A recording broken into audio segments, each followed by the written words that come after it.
What's good, you guys? You know who it is, man. It's your boy, Mr. Relentless Lex, and I'm back like I never left this mother. Yes, sirski. All right, so you guys, man, we got tragic news, man. The submersible, the Titanic, the submarine thingy.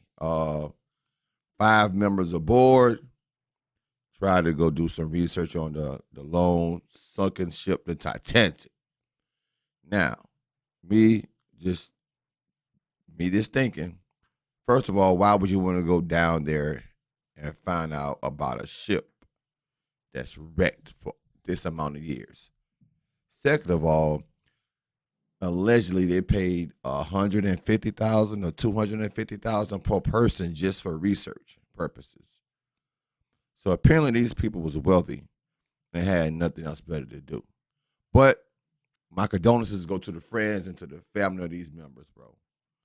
I heard one of the members of the 5 was actually kin, some type of way to one of the somebody that actually died on the Titanic, if I ain't mistaken, from what I've allegedly been hearing. This is news that's a couple of days old. I'm just now researching it myself, getting to it. I don't have a full understanding. That's why we're here. Once again, RIP to the 5 members. My condolences goes out to their family. But we're going to check out this story. And welcome Spicy. to the News Hour. The U.S. Coast Guard confirmed turn it up a little bit this afternoon that the missing submersible in the North Atlantic Ocean was destroyed in a, quote, catastrophic implosion. Its debris was found on the ocean floor, and all 5 people aboard were killed. William Brangham begins our coverage. Well, who found the debris? This morning, an ROV, or remote-operated vehicle, from the vessel Horizon Arctic discovered the tail cone of the Titan submersible approximately 1,600 feet from the bow of the Titanic on the seafloor. It was the news no one wanted to hear.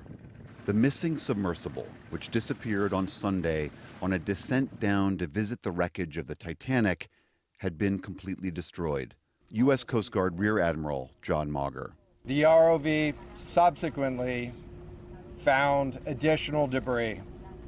In consultation with experts from within the Unified Command, the debris is consistent with the catastrophic loss of the pressure chamber. The U.S. Coast Guard and the company that ran the trip, Ocean Gate Expeditions, expressed their condolences to the families of the 5 passengers who perished. They are Hamish Harding, Shahzada Dawood and his son Suleiman Dawood, Paul-Henri Narjolet, and Ocean Gate CEO and captain of the vessel, Stockton Rush. In a statement, Ocean Gate thanked the vast international search operation that mobilized over the last few days, saying, quote, "The entire Ocean Gate family is deeply grateful for the countless men and women from multiple organizations who worked so very hard on this mission." Coast Guard officials said that the nature of the implosion and the depth at which the wreckage sits could make any salvage operation and recovery of the deceased very difficult. This is an incredibly unforgiving environment down there on the seafloor. And the debris is consistent with a catastrophic implosion of the vessel. As those recovery operations continue and the families grieve their losses, there are sure to be further questions about Ocean Gate, its safety record, and the overall adventure tourism I would industry. think so. In fact, as this saga unfolded over the last few days, past criticisms of Ocean Gate had reemerged. Will Conan is chairman of the Marine Technology Society's Manned Underwater Vehicles Committee. Back in 2018, he addressed a critical open letter to the now deceased Ocean Gate CEO, Stockton Rush. And in an interview before today's discovery, he argued that the Titan was not certified to travel down to those depths. Oh, wow. So There he are said only so. 10 vehicles in the whole world that can go 4,000 meters or deeper, and all of them are certified except the Titan. Coast Guard officials couldn't say exactly when the Titan imploded, but said the banging noises heard earlier in the week were seemingly unrelated to this disaster. The Titan's remains now lie in pieces on the ocean floor, less than 2,000 feet from the historic wreckage its passengers wanted to see. For the PBS NewsHour, I'm William Brangham. Some additional perspective on this accident now and what it could mean going forward. We're joined again by Jules Jaffe, an oceanographer with the Scripps Institute of Oceanography at the University of California, San Diego. Thank you for being with us. And Jules, when the Coast Guard says that the submersible's debris is consistent with the catastrophic loss of the pressure chamber, what does that mean? What, based on your vast experience, likely happened? Well, as we know, the vehicle lost contact about 1 3/4 hour after it left the surface. And it was about 2.5 hours to the bottom. So my conjecture is actually that it was not quite at the bottom, but was probably around 800 or 900, 8,000 or 9,000 feet deep. And from what we understand, the pressure at that depth is around 4,000 pounds per square inch. So think about a square inch. Think about 4,000 pounds. And when you think about the pressure, it's actually coming from all directions. So the best analogy I could think about was, imagine you have an egg in your hand and you simply crush it. And I think, honestly, that's what happened to the vehicle. What happens next? Will there be a recovery effort, or does the ocean depth make that impossible? Well, we do have these underwater robots that have, arms on them. And I think, in fact, we could probably pick the debris up and load it into, say, a large basket. These underwater robots are pretty versatile.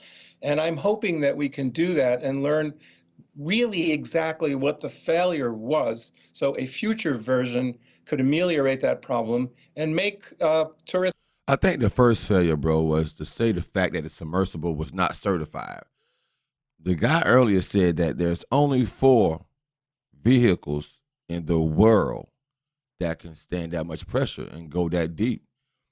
And for somebody to possess such craft that can go down that far in the water, I would assume it would be nobody but the military. My own assumption, bro. You would have to spend millions, and that's far, that's deep, bro. 8,000, 9,000 feet underwater. That's a lot of pressure.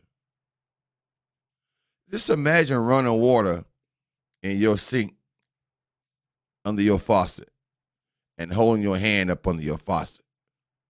You could feel the pressure on top of it. If you put it on the backside of your hand, and your hand is probably this far from the spigot, from the faucet. Imagine that times millions or more pressure, for 8,000, 9,000 feet up underwater, bro. Like my man said, it's going to be pressure from all angles because you're in it. You're in the web of it. So this is crazy, man. They should have never took the trip if it wasn't certified. I understand they want to do the research. They want to spend some money and have it down in history, but I just feel somebody should have dig a little deeper and researched it a whole lot more. Because to have 5 members pass in a tragic event, it's going to go down in history, but it's a saddening time, bro. It's a very saddening time. Exploration of the deep ocean more accessible and less dangerous. As we just heard in the report, there were questions about safety issues having to do with OceanGate, about the quality of engineering, the level of testing that went into the development. How does all of that strike you in light of today's news? Well, I guess my dad used to say, hindsight is 20/20.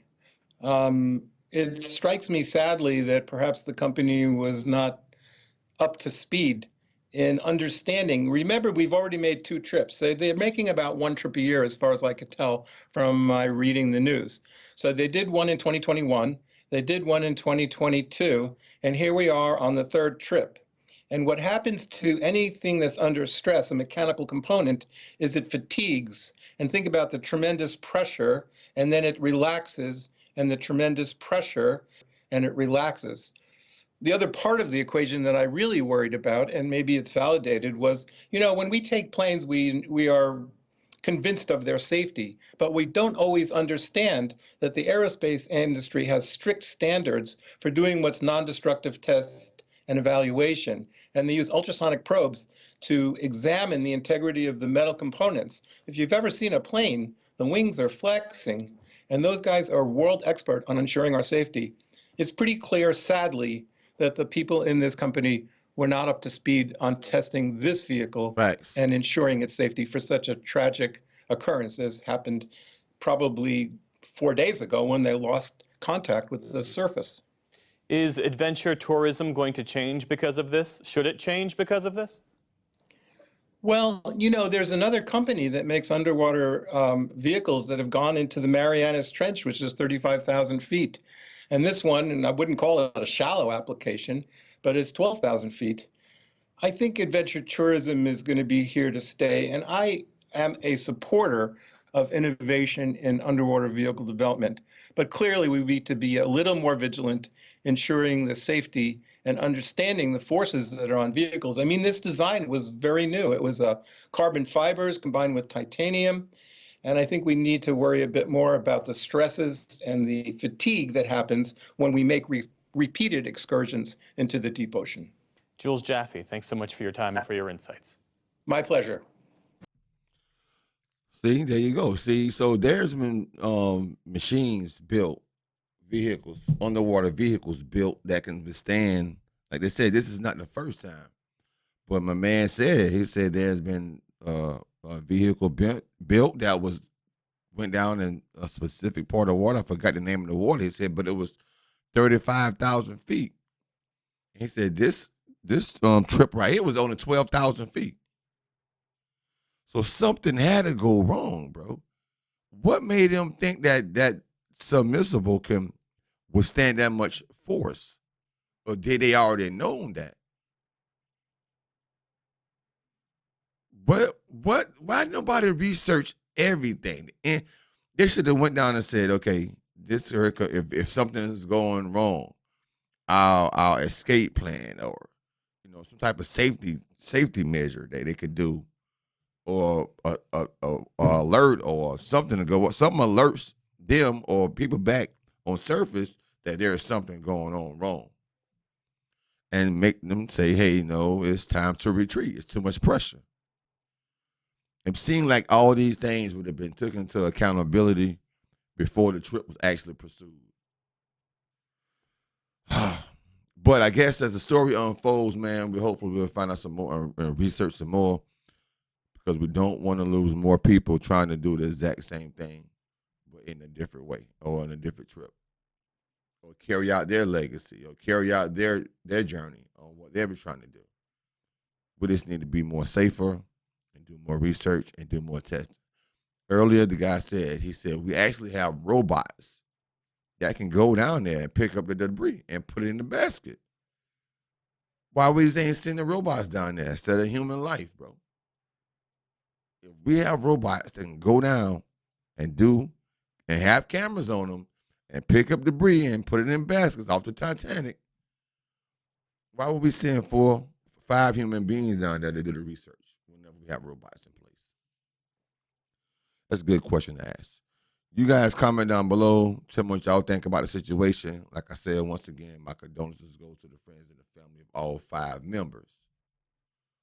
But we will love for some more research to be brought about this situation, so we can teach others that does this day in and day out, goes up underwater, even underwater welling. Anybody that goes up underwater, bro, should feel a certain type of way right now.